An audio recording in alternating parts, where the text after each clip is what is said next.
Sponsored by Burma Jewelers, Solan.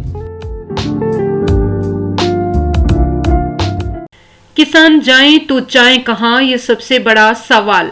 Kangra जिले के निचले क्षेत्र मिलवा में किसानों के लिए अपनी धान की फसल बेचने के लिए बन चुका है। किसानों को अपनी फसल बेचने के लिए गिड़गिड़ाना पड़ रहा है। जहां एक ओर मिलवा मंडी का प्लेटफॉर्म धान से भर चुका है और दूसरी तरफ धान खरीदने का टोकन भी बंद कर दिया गया है। अब कृषि उपज मंडी समिति कांगड़ा की अनाज मंडी मिलवा में इस वर्ष रिकॉर्ड धान की 35,541 क्विंटल फसल की खरीद कर 732.34 लाख रुपए की पेमेंट की गई, जबकि टारगेट मात्र 12,000 क्विंटल खरीद का ही रखा गया था। रिकॉर्ड खरीद के बावजूद हिमाचल सरकार खरीदे गए धान की लिफ्टिंग नहीं कर पा रही है तथा धान मंडियों में बगैर छत और करेटों के कारण खराब होने की कगार पर है। वहीं मिलवा धान मंडी में बरदाना की समस्या से किसानों का धान नहीं तोला जा रहा है। इसके अलावा 2 दिसंबर से ऑनलाइन स्टॉल बुकिंग भी बंद कर देने से कई किसानों को अपनी फसल बेचने की चिंता सता रही है। हिमाचल प्रदेश संयुक्त किसान मोर्चा संघर्ष समिति के संयोजक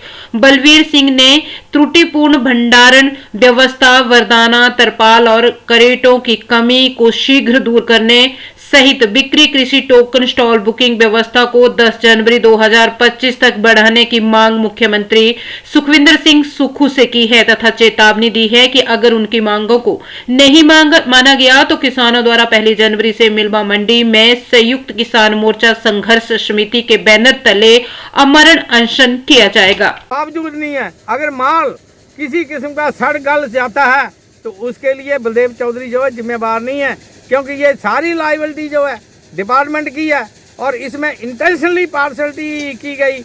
बाकी मंडियों का रियाली का माल उठाया गया, फतेहपुर का माल उठाया गया, लेकिन यहाँ के बाहर का गोदाम भी नहीं उठाया गया। अब यहाँ के ये जो अंदर का गोदाम है, जो प्लास्टिक का आप देख रहे हैं, इसमें भी पाला पड़ रहा है। ये माल खराब होने के कगार पर है। इसकी जो जिम्मेवारी है ये यहाँ का जो बाबू है उनकी भी नहीं है, क्योंकि डिपार्टमेंट ने पार्शलिटी की। वहाँ दो मंडियों का एक ठेकेदार है, उसकी जो है उसकी लिफ्टिंग कर दी गई। आज दिन तक मेरे कहने के बावजूद भी ये लिफ्टिंग नहीं करते। हमारे को कहते हैं कि कभी आप ऐसे कर दो, इसको दोबारा ढांक लगा दो, तो ये मेरा काम नहीं है। पंडाल खाली होता तो आज को ये जो धान की पोजीशन है, अभी कई किसानों के धान जो यहाँ पर पड़ा हुआ है, लेकिन डिपार्टमेंट ने अभी तक भी, ये टाइम हो गया 3 बजे, देखो अभी कहाँ 2 बज रहे हैं, कोई यहाँ पर बारदाना नहीं है, कोई गाड़ी नहीं है। और मैं स्पेशली वहाँ से आया और कल मेरे को बोला एरिया मैनेजर ने कि यहाँ के नगरोटा बगमा से नहीं होती है ये बात, लेकिन मैंने कहा कि मेरे साथ अभी चलो और मैं वहाँ की वास्तु स्थिति को बताता हूँ। 1 हफ्ता हो गया मेरी लेबर सिटिंग आइडल और मेरे को 45,000 रुपये पर डे का जो है नुकसान हो रहा है। इसकी भरपाई कौन करेगा?